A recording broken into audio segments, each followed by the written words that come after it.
नवेम्बर मास 15 तारिख दिन कल्याण सिंहपुर ब्लॉक कार्यालय परिसर मध्य एकलव्य मॉडल रेसिडेंटल स्कूल रो वर्चुअल माध्यम शिलान्यास करथिले प्रधानमंत्री मोदी।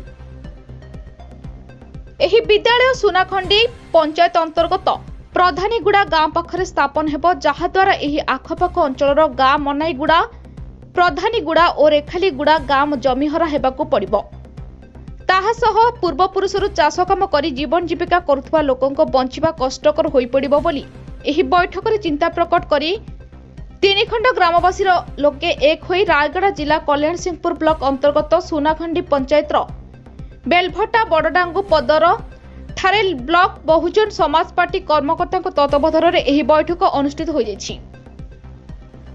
सर्वसम्मति क्रमे एही विद्यालय स्थापन को अन्यत्र स्थानांतरित हेउ आउ जदि न हेला एहाकु विरोध कराजिबो बोली एही बैठक में निष्पत्ति निया जायथिबा सूचना मिलिछि। एथिरे बहुजन समाज पार्टीर ब्लॉक सभापति केशरी भर्ता, ब्लॉक प्रभारी जागाम बेनिया, पूर्वतन सरपंच साराबू निशिका, पंचायत सभापति विशेकेशन बाग, पंचायत सेक्रेटरी मनु पीडिशांक सह दलीय अन्यान्य कर्मकर्ता एवं तीनिखंड ग्रामरू 100 रु ऊर्ध्व ग्रामवासी उपस्थित रहिथिले। रायगड़ारू कृष्णचंद्र पाणिग्राही रिपोर्ट, प्रयाग मीडिया।